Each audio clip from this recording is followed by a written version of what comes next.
Hi team, Mr. Vittoria. We're still looking at the bridging course in year 12, going from GCSE Maths to A-level Maths. And here's this is section 9, which is coordinate geometry. So let's have a look at some of these kind of style questions and how we're going to tackle them. So how does it go? 2 points A and B have coordinates -2, 1, and B is 2, 9. Work out the following: the gradient of the line segment, the coordinates of the midpoint of A and B, and the direct distance from A to B. A good idea would be to just have a rough sketch of whereabouts these points are and what we're dealing with. So on the side here, I'm just going to roughly -2, 1, so A is about there, -2, 1, and B is 2 along the corridor and 9 up, so B is going to be here. Oops, but B is about here. Okay, 2, 9. So we're looking, there's the line. Okay, so we're going to be looking at the gradient first of all. Now remember, gradient is right shared by run, or the way I call it is dy dx. Okay, so let's do the first section first. I've got a sketch of the triangle. Excuse my drawing. So the difference in here, and the x here, this is -2, and this goes along 2. So the length of this from this one here, from A to B in the x direction, is going to be 4. And the length in the y direction goes from 1 to 9. So there's 1 here and 9 here. So the length here is going to be 9 take away 1 is 8. So the gradient is the difference in y over difference in x, dy dx. So the difference in y is 8, and the difference in x is 4. So the gradient is going to be 2.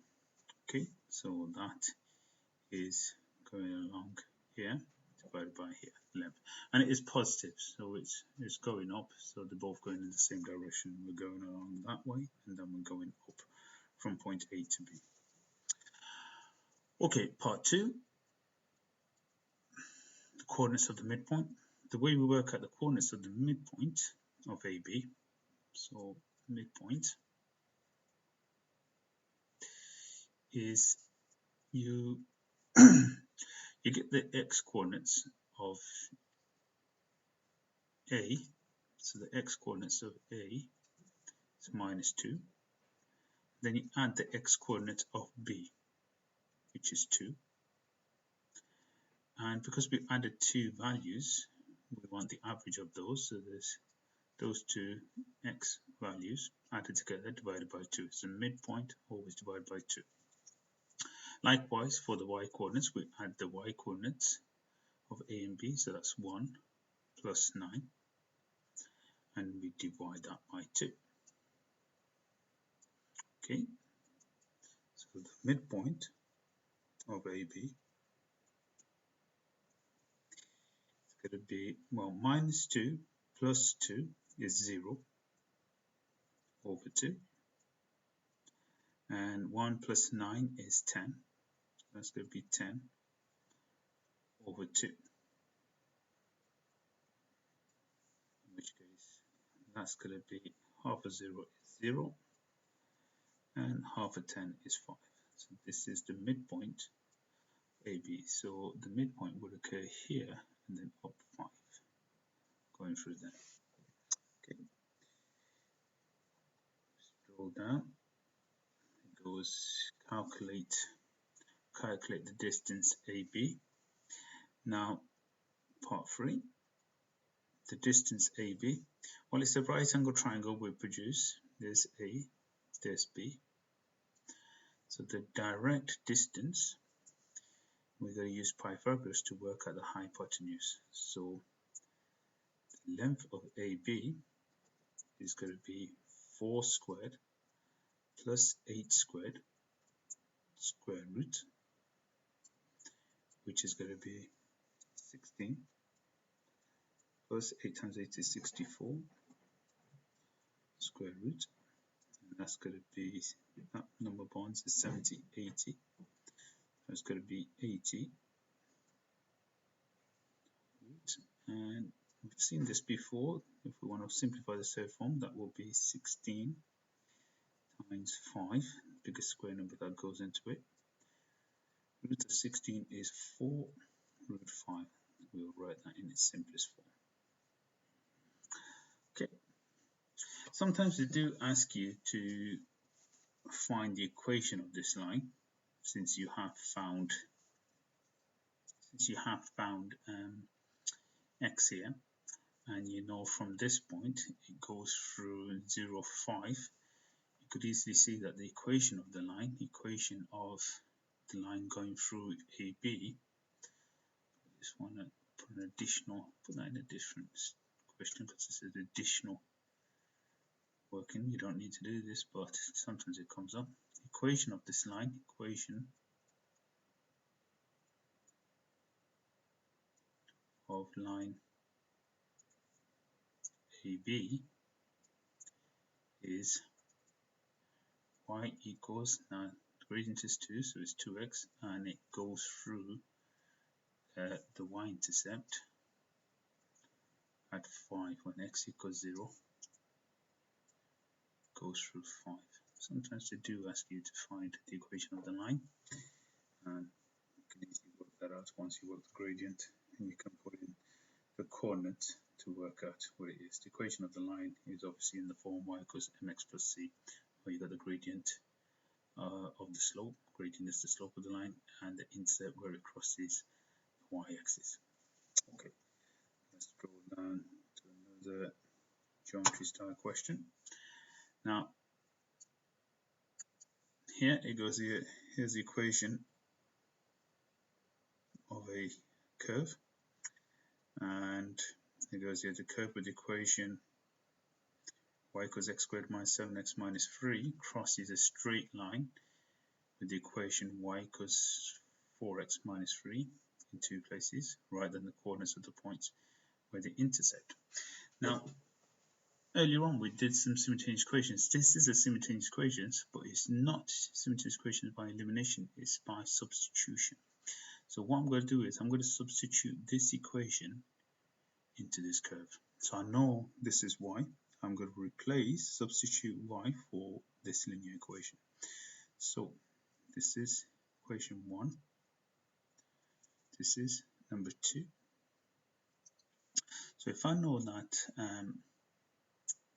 y is equal to x squared minus 7x minus 3, and I know that y is equal to 4x minus 3, then these y's are the same, so they must be the same. So that means if we need to work this out, 4x minus 3 is going to equal x squared minus 7x minus 3. Now I'm going to bring all the x's to the side, this side. So I'm going to take this positive 4x,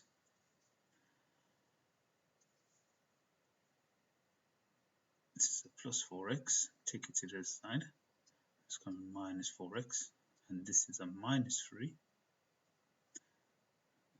Opposite of minus 3, I'm taking it to the other side, it's going to become plus 3. So I'm going to end up with 0 on this side.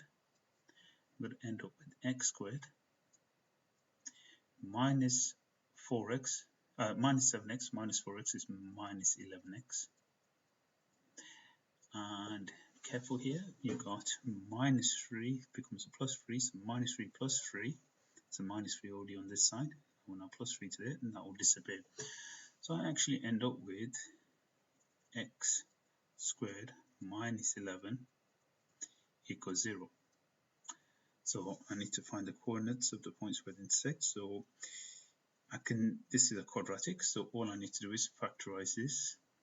There's simple factorization. X out minus 11 equals 0.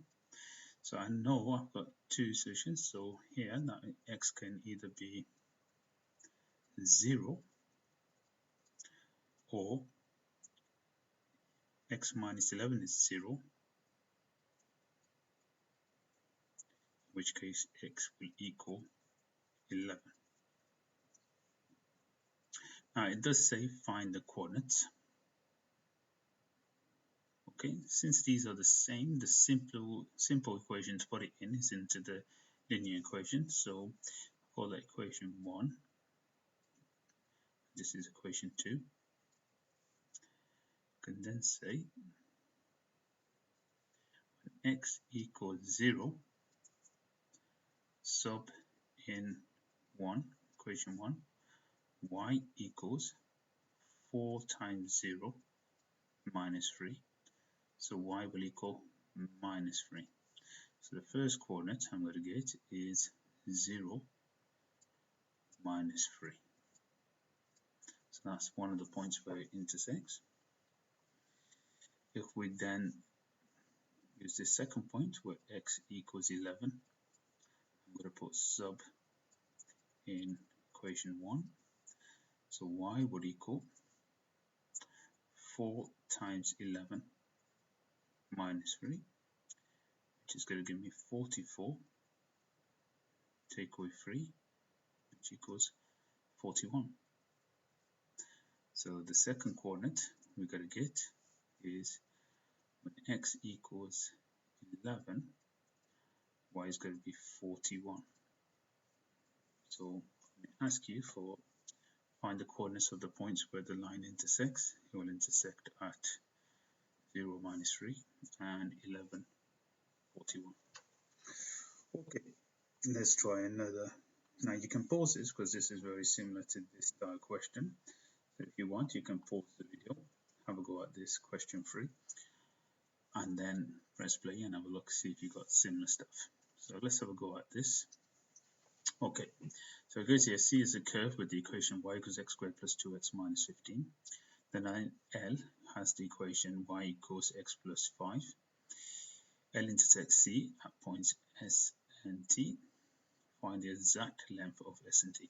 So basically this is some kind of parabola going like this. This is a straight line which is crossing this quadratic curve, the parabola. And it's crossing it at these 2 points, which we're going to call S and T. And we're going to find the coordinates, and then we're going to find the exact distance, the length from S to T. Now, like we said before, when we started this is not process by elimination, but this is a process by substitution. We're going to make these two equal. So if y equals that and y equals that, then this must equal that. So let's start with that first. So x squared plus 2x minus 15 must be the same as x plus 5. So when those two are the same, that's exactly when that line is the same as this curve. Okay, so that's what we're working at, when the line are at the same point.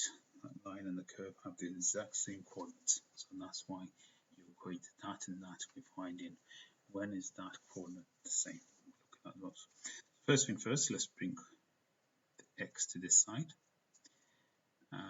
Opposite positive x here is minus x. So we end up with x squared. 2x minus x is just x. Minus 15 equals, that's gone, so you've got 5. This is positive 5, so the opposite of plus 5 is minus 5. So we end up with x squared plus x minus 20 equals 0. Now you should be familiar with factorizing quadratics, and straight away you can see here this is factorizable because you got 20 is made up of 4 and 5, and 4 times 5 is 20, and the difference in 4 and 5 is 1. So straight away, if I want to factorize this, I put 2 brackets around, x in each corner, put a 4 and a 5. Now I want the bigger number to be positive because I want to end up with positive 1x, and the smaller numbers to be x. So this will be x times x, x squared, x times 5, which is 5x, minus 4x, which gives me 1x, minus 4 times 5 is minus 5. So either this factor can be 0 or this factor can be 0. So in this case, x minus 4 equals 0. Therefore, x can equal 4, or x plus 5 can equal 0, in which case x can equal minus 5. So this is the x coordinate. We do need to find the y coordinate also in order to find the exact length. Again, I can just sub it into any one of the equations to find out what y is, and I'm going to just simply sub it into the linear equation, find the y coordinates. So I know that if I've got x, y is just going to be 5 more than what x is. So if x is 4, y must equal 4 plus 5 is 9.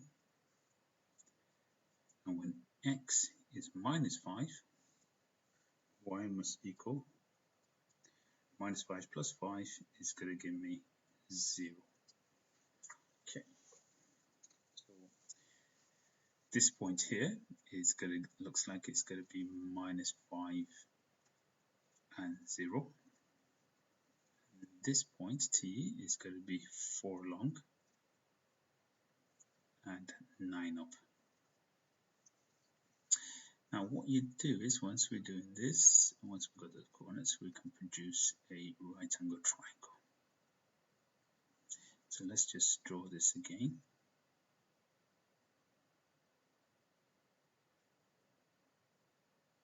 So right angle triangle, this is S, this is T.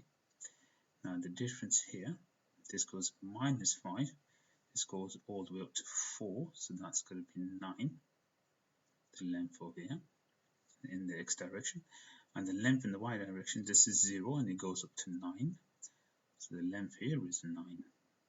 Okay, so this is 9 and this is 9. So what we're going to get, ST is going to equal 9 squared plus 9 squared due to Pythagoras, then we square root it, which is going to be 9 squared is 81 plus 81, 2 lots of 81s. Well, actually what I'm going to do is I'm going to do 81, I've got 2 lots of them, times 2. The reason being is now I can easily use my surd rules and split them up. Do the square root of 81 is 9, and the square root of 2 can't simplify. So the length of ST is going to be 9.